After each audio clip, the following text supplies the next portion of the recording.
जय गुरुदेव। सभी साधकों का मैं स्वागत करता हूं अपने YouTube चैनल सिद्धाश्रम मार्ग पर। और आज देखिए एक विषय लेकर आया हूं आपके लिए। मैं एक जो वह साधक के साथ जो घटना घटित हुई तो वो ही मैं आपके बीच लेकर के आया हूं।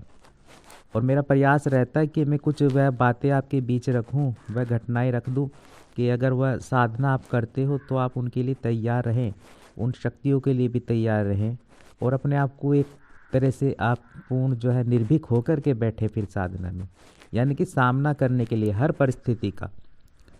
और ये संकल्प कब आ पाता है? तब आ पाता है जब आप मार्गदर्शन में साधना करते हो लगातार। कोई समस्या हो गई किसी भी प्रकार की तो सीधा आप बात कीजिए अपने गुरु से, अपने मार्गदर्शक से, क्योंकि जब आपके साधना में अनुभव होने लगते हैं तब इस कदर होने लगते हैं, इस कदर घटने लगते हैं कि आपको टाइम नहीं मिलता। मतलब आप ये सोच ही नहीं पाते अपने दिमाग से मैं अब क्या करूं, इतना टाइम भी नहीं मिलता आपको। इस कदर से वह शक्ति जो है वह अनुभव देने लगती है उस साधक को और जुड़ जाती है। तो वैसे ही देखिए एक साधक थे और जो इन्होंने, मैं एक इनका अनुभव बता रहा हूँ। इन्होंने जो है एक वह साधना संपन्न की थी और जो वह साधना थी वह शमशान भैरव साधना जो इन्होंने संपन्न की। अब देखिए शमशान भैरव साधना लगभग इनकी जो है वह 41 दिन की जो साधना थी और जो है पूर्ण विधि पूर्वक इन्होंने हमसे वह साधना जो वह कर रहे थे ये ली और जो है वह उसी प्रकार से साधना में चल रहे थे, सभी नियमों का पालन कर रहे थे। और इनकी क्या कामना थी? इनकी कामना केवल ये थी कि मैं पूर्ण उनको साक्षात रूप में देख सकूं, उनका शमशान भैरव का प्रत्यक्षीकरण कर सकूं। ठीक है, तो प्रत्यक्षीकरण की ही वह साधनाएं होती हैं। देखिए, चाहे वह भैरव साधना हो, चाहे वह परी साधना हो, चाहे अप्सरा साधना हो, योगिनी साधना हो, यक्षिणी साधना हो, तो ये जो साधनाएं होती हैं यह प्रत्यक्षीकरण से जुड़ी ही साधना होती हैं।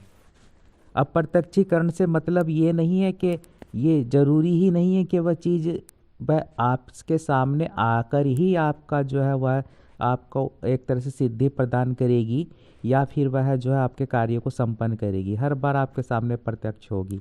ठीक, लेकिन जो विधान होता है वह प्रत्यक्षीकरण का ही होता है जो तो आपको दिया जाता है। तो इसमें क्या हुआ, इन्होंने कोई इच्छा जो है वह रखी नहीं और केवल क्या किया, प्रत्यक्षीकरण के लिए कि मैं देखना चाहता हूँ शमशान भैरव कैसे होते हैं और जब मैं उनको बुलाऊं तो वो शक्ति आए और मैं उनके स्वरूप को देखना चाहता हूँ। तो प्रत्यक्षीकरण हो मेरे सामने और जो है साक्षात वह उपस्थित हो मेरे सामने शमशान भैरव, ये इन्होंने संकल्प लेते हुए जो है वह साधना में बैठ गए। और हालांकि हमने इनको कहा था कि आप ये कामना ना रखें क्योंकि ये चीज़ हमको शक्ति के ऊपर ही छोड़ देनी चाहिए। यानी कि वो क्या चाहती है, आपकी जो इच्छाएं हैं, सबसे पहले तो मनोकामनाएं वही पूर्ण करने के लिए शक्ति जीवन में आपके आती हैं। समझ रहे हो? और अगर आप ऐसी इच्छा रखोगे कि बस प्रत्यक्षीकरण करना है, देखना ही है मुझे और कुछ नहीं कामना है आपके मन में, तो फिर वो प्रत्यक्षीकरण से भी आपको क्या लाभ होगा? या आप उनका जो है दर्शन कर लोगे, मैं मानता हूँ दर्शन तो कर लोगे, लेकिन दर्शन कर भी पाओगे? नहीं कर पाओगे जब वह शक्ति आपके सामने आने लगेगी, चाहे वह कोई भी शक्ति है। ठीक है, तो अब मैं आता हूँ उस बात पर कि क्या हुआ। साधना 41 दिन की प्रॉपर तरीके से कर रहे थे, पूर्ण विधान अपना रहे थे हमारे मार्गदर्शन में। तो क्या होता है कि 41 दिन की जब लास्ट का दिन आता है इनका, उससे 2 से 3 दिन पहले ही, अब मैं आपको साधकों को ये भी बता देना चाहता हूँ कि ज़रूरी नहीं होता कि लास्ट वाले दिन ही वे शक्ति आती है। वो अपना काम 3 से 4 दिन पहले कर देती है। अगर उसको प्रत्यक्ष होना होता है तो 2 से 3 दिन पहले भी आपके सामने आ सकती है वो, है ना? तब आप क्या करेंगे?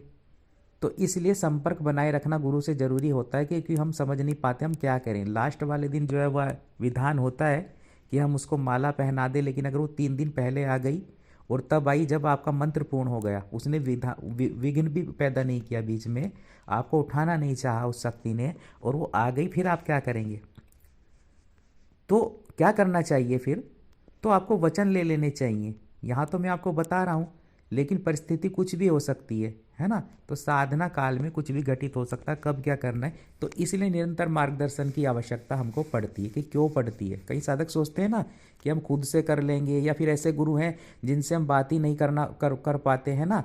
हमने दीक्षा ले ली लेकिन हम उनके संपर्क में ही नहीं है।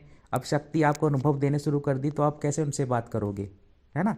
तो निरंतर बातचीत करना, गुरु से संपर्क स्थापित, संपर्क बनाए रखना इसलिए जरूरी हो जाता है। ये तब आपको लग सकता है कि हम संपर्क में ना रहें, तब आपके साथ में अनुभव नहीं हो रहे हैं। लेकिन जिस क्षण होने लगे तब भी आपको फिर तो आपको करना ही पड़ेगा उनसे संपर्क, क्योंकि इतना तीक्ष्ण अनुभव होने लगते हैं कि फिर आप संभल नहीं पाते हो, ना ही अपने आप को संभाल पाते हो। तो खैर मैं मूल बातों पर आ जाता हूँ कि 41 दिन की उनकी साधना थी। 2 से 3 दिन पहले ही शमशान भैरव जी उनके कक्ष में आ जाते हैं और उनको जो है माला पूरी पूरी होते प्रत्यक्षीकरण हो जाता है। आते हैं वो जो है सौम्य रूप में उनके सामने, ठीक है। उग्र रूप में नहीं आते शमशान भैरव, सौम्य रूप में आते हैं और वो साधक उनके चरण स्पर्श करते हैं और शमशान भैरव उनको आशीर्वाद देते हैं। और जो है वह आशीर्वाद देने के बाद में वह धीरे धीरे से अदृश्य हो जाते हैं, यानी कि वापस चले जाते हैं। और इनकी जो कामना थी वह थी प्रत्यक्षीकरण की। अब प्रत्यक्षीकरण हो गया इनको, ठीक। तो ये भी बहुत महत्वपूर्ण है कि हम कामना क्या है हमारे मन में, किस उद्देश्य के लिए उस शक्ति की साधना कर रहे हैं हम, है ना। तो वो इन्होंने देख लिया कि होता है नहीं होता है। कई साधक होते हैं जो आजमाने के रूप में करते हैं साधना, कि शक्तियाँ होती हैं नहीं होती हैं या सिर्फ बातें होती हैं। तो शमशान भैरव ने उन्हें दर्शन दे दिया और इस प्रकार से जो है इनकी साधना जो पूर्ण हो गई 41 दिन की, ठीक। अब पूर्ण हो गई। अब जो है इन्होंने हमसे बताया कि गुरुजी ऐसे ऐसे हुआ और प्रत्यक्षीकरण मुझको हो गया है, और उन्होंने मुझे आशीर्वाद भी दिया। 3 दिन पहले ही आ गए। और जैसे आपने बोला था कि जब भी वह आए साधना के लास्ट दिनों में आएंगे, ये जरूरी नहीं कि लास्ट वाले दिन आएंगे, वो उससे पहले ही आती है शक्ति, 3 से 4 दिन पहले ही आती है। 90% ये होता है। और लास्ट वाले दिन में भी आ सकती है, लेकिन 3 से 4 दिन पहले आना होता है उसका, जो अक्सर होता है साधकों के साथ। तो वह क्रिया हो गई। मैंने कहा ठीक है, आपकी इच्छा पूर्ण हो गई है। अब आपने मेरी बात नहीं मानी, लेकिन चलो आप दर्शन करना चाहते तो बहुत अच्छी बात है, आशीर्वाद मिल गया और दर्शन हो गए, तो आपकी मनोकामना भी ये पूर्ण हो चुकी है। तो जो है वह कहा कि ठीक है गुरुजी। अब क्या होता है कि देखिए रात्रि में लेटे हैं, रात्रि के 2 बजे हैं, अपना जो है वह कक्ष में लेटे। तो रात्रि में शमशान भैरव उनके पास आकर के उनके चारपाई पर, जो उनका एक पलंग था उस पर ही बैठ गए आकर के, और विकराल रूप में। अब वहाँ तो वो सौम्य रूप में आए उनके पास में, ठीक है। और वहाँ एक विकराल रूप, एक ऐसा शमशानिक रूप, जैसे शमशान में जो जब वो विचरण करते हैं, पूर्ण उस रूप में उनके सामने आए। और उनका जो है डर के मारे जो है उनका जो है उन्होंने बताया गुरुजी डर के मारे जो चीख निकल गई हमारी। और उनका रूप इतना जो है एक विकराल विध्वंसक था कि मैं देख भी नहीं पाया, आंखें बंद कर ली मैंने। तो ऐसी ऐसी क्रियाएं साधक के साथ होने लगी। और फिर वो कभी भी आ जाते और वो उनसे बात भी नहीं कर पाते, मतलब वो जो साधक थे।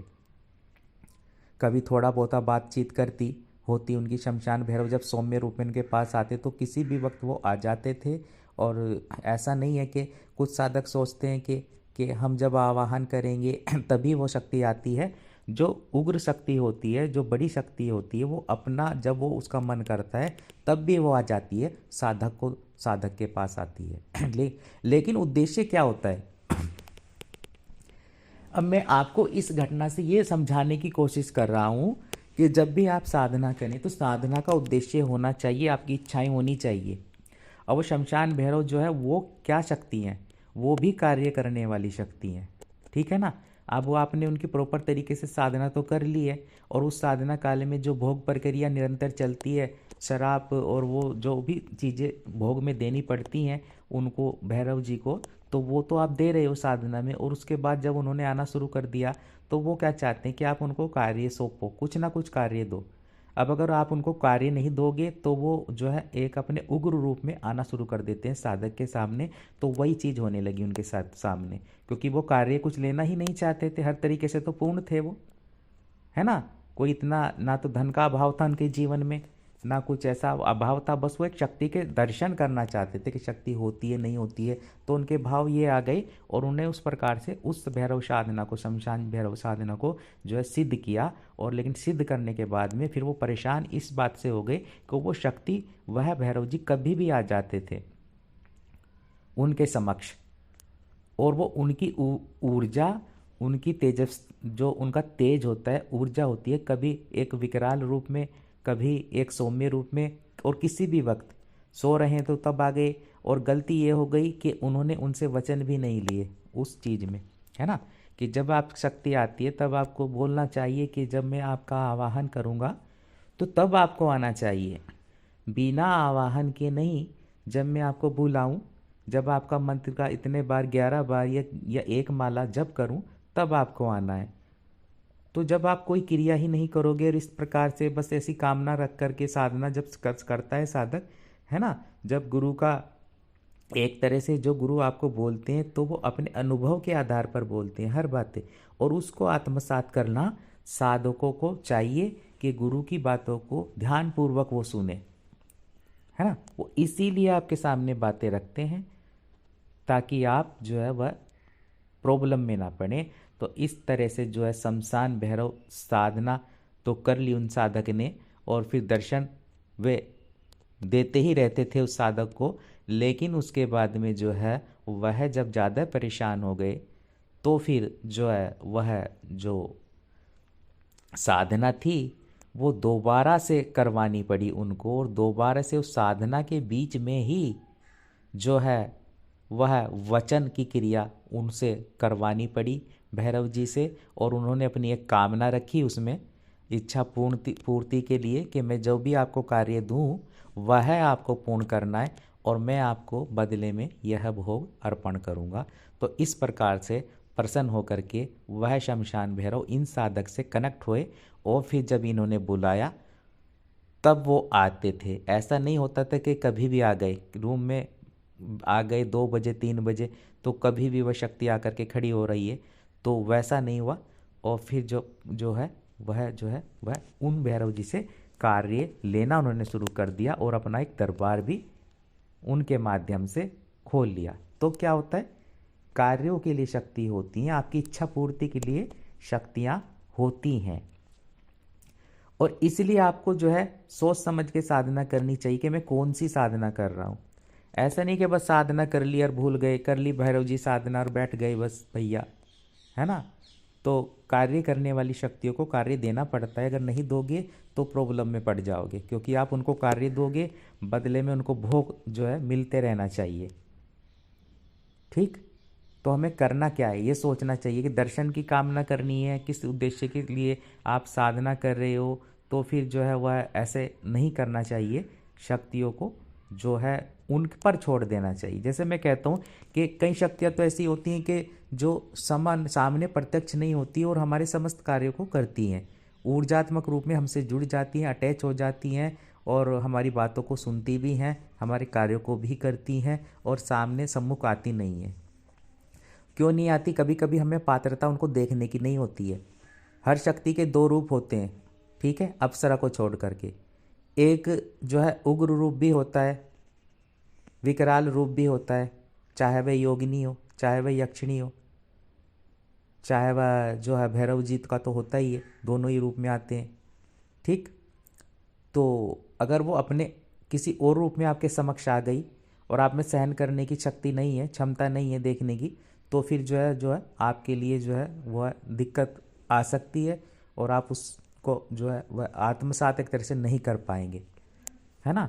तो शक्ति के ऊपर छोड़ दीजिए, और मन में तो कामना रखनी चाहिए कि मैं सौम्य रूप में ही आपके दर्शन करना चाहता हूँ, सौम्य स्वरूप में ही आप मुझको दर्शन दीजिए। और दर्शन की कामना तो आप रखिए ही मत किसी भी साधना में, वो शक्ति पर छोड़ दीजिए। हालांकि आप प्रत्यक्षीकरण साधना में चाहे बैठे हैं, यहाँ प्रत्यक्षीकरण साधना में अप्सरा को छोड़ करके, ठीक है, मैं अन्य साधना की बात कर रहा हूँ, इसमें अप्सरा की नहीं कर रहा हूँ। आप जो है उनका जो है वह एक तरह से जुड़ने की क्रिया पर फोकस कीजिए कि आपका पूर्ण सहचर्य मुझको प्राप्त हो सके, आपका आशीर्वाद प्राप्त हो, और अगर आपकी कोई इच्छा है तो वो रख दीजिए आप साधना में, ठीक है। तो ये चीज़ें बहुत ही महत्वपूर्ण होती हैं, वरना फिर परिस्थिति ऐसी बन जाती है जैसे उन साधकों ने केवल दर्शन के लिए जो है वो कामना के लिए भैरव जी की, शमशान भैरव की साधना की और फिर वो प्रॉब्लम में पड़ गए। और जब शक्ति अनुभव देने लगती है तो वो रुकती नहीं है, वो किसी भी टाइम आपके, आप ये मत सोचो कि मैं बुलाऊंगा वो तभी आएगी। कई साधक क्या सोचते हैं कि हम बुलाएंगे वह तभी आती है, ऐसा नहीं होता। छोटी शक्तियाँ हो सकती हैं, बड़ी शक्तियाँ अपने अपने मुताबिक भी चलती हैं कभी कभी, और वो तब ऐसा करती हैं, ज़्यादा करती हैं जब आप जो है वचन की क्रिया करते नहीं हो और जो है नासमझ तरीके से जो है वह चीज़ें साधनाएँ थोड़ा कर लेते हो, गुरु की आज्ञा का पालन नहीं करते हो, तो ये चीज़ें घटित होने लगती हैं और फिर जो है प्रॉब्लम में पड़ सकते हो। ठीक है, तो आज मैं इसी विषय पर थोड़ी सी आपको जानकारी मैंने समझा कि देना मुनासिब होगा, कि आप भी समझें कि जब भी साधना में बैठे उद्देश्य क्या है आपका उस शक्ति को बुलाने का। क्योंकि शक्तियाँ निरंतर ऊर्जा प्राप्त करती हैं भोग के द्वारा। अगर आप, जैसे भैरव जी हो गए, यक्षिणियाँ हो गई, और अगर आप नहीं दोगे इनको तो फिर ये जो है वह रुष्ट हो सकती हैं, और रुष्ट होने पर जो है वह यह आपके जीवन में उथल पुथल भी कर सकती हैं। उथल पुथल का मतलब है कि आप कुछ प्राप्त करने की कोशिश कर रहे हो जीवन में सुधार की, और चीज़ें बिगड़ सकती हैं। बिगड़ इसीलिए सकती हैं क्योंकि आप अगर इनको धारण करते हो, इनका साधना मंत्र जप करते हो, चाहे भैरव, चाहे यक्षिणी, चाहे वो बेताल जी, तो इनका प्रॉपर जो है विधान करना ही पड़ेगा। भोग प्रक्रिया के अनुसार ही ये साधना चलती हैं, और उसी प्रकार से आपको पूर्ण मार्गदर्शन में करनी है, और अपनी इच्छा पूर्ति के लिए साधना होती है। और ये आप ज़रूर ये समझ लें बात को। ठीक है, तो कार्य लेने हेतु ही तो जय गुरुदेव, जय हो माँ छिन्नमस्तिका।